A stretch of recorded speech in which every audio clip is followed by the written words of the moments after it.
Question है आप लोगों के पास? सर कोई क्वेश्चन हो तब ना सर, बोल तो दिए हैं सर। कोई क्वेश्चन एक ही। बिहार के पुलिस जो है जातिवाद करके न्याय करती है। निश्चित तौर पे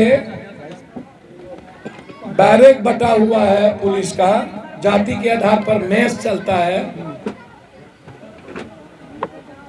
जब पुलिस का बैरेक बटा होगा, जाति के आधार पर मैच चलेगा, तो न्याय कहां से मिलेगा?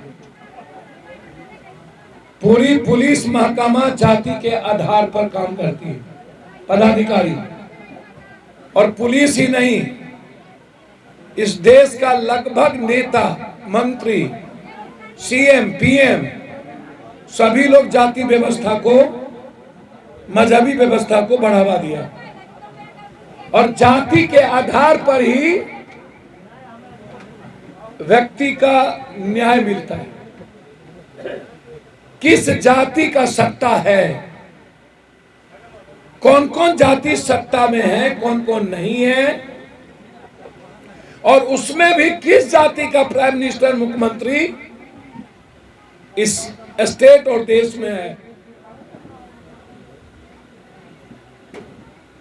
सिर्फ पुलिस महकमा नहीं है, अलग अलग रेजिमेंट है।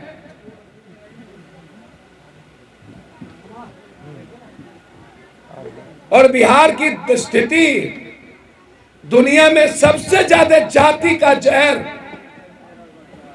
और धार्मिक और मजहबी जहर कहीं है तो भारत, और जाति का जहर कहीं है तो यूपी और बिहार।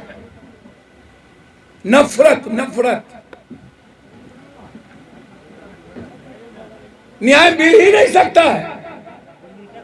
और यही नहीं,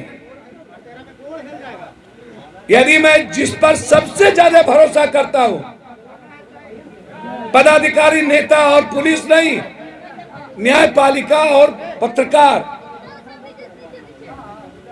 40-50%, 60-70% पत्रकार भी जाति के नजरिए से कलम चलाते हैं, लिखते हैं और व्यू देते हैं। सिर्फ आप पुलिस को नहीं कह सकते।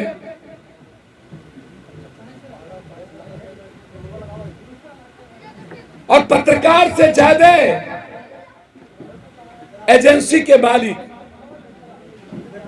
वो जिस जाति का है उस जाति में लगभग उसी जाति के पत्रकार होते। सर एक बात नहीं कह सकते, लगभग 40% जजेज। हम आरोप नहीं लगा रहे हैं, ये कहा जाता है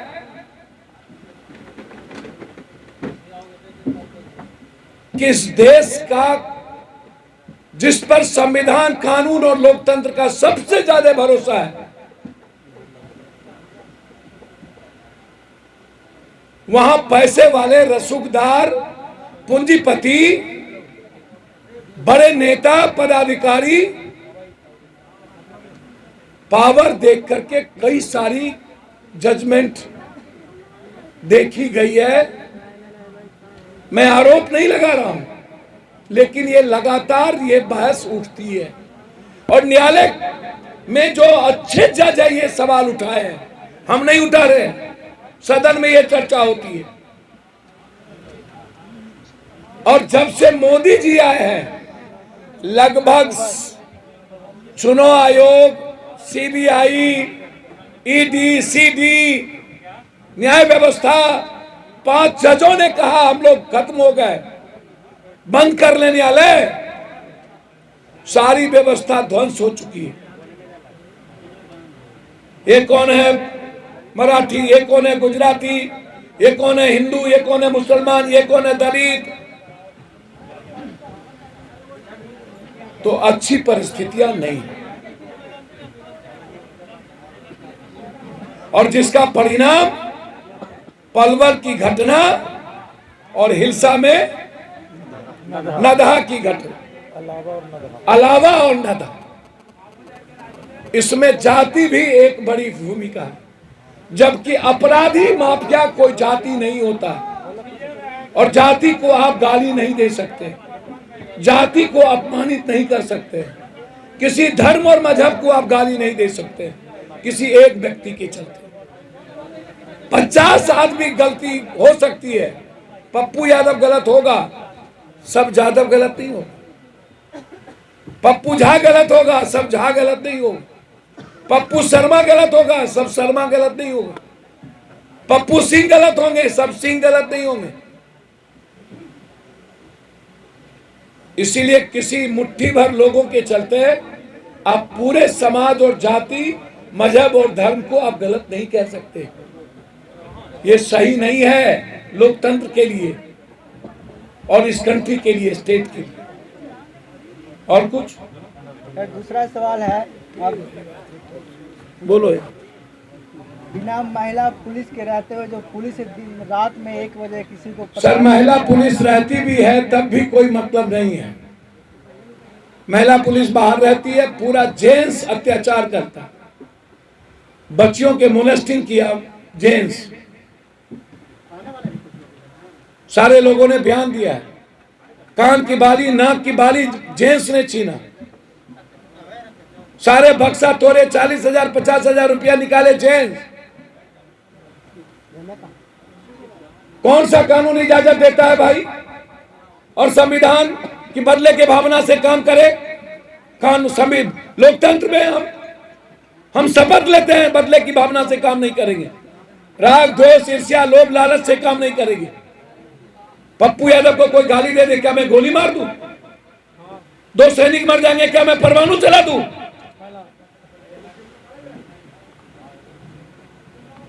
काय यदि सरकार और न्याय व्यवस्था बदले की भावना से काम करेगी तो जिसको हम जनता को भगवान कहते हैं, क्या होगा उसका? हम पौन देखें, हम घर ढुके, हम बलात्कार करें, हम बेईमानी करें, हम जमीन माफिया का पैसा खाएं, बालू शराब का पैसा खाएं, हम सब कुछ जाए और पब्लिक अपने अधिकार की बात करे तो न जाए।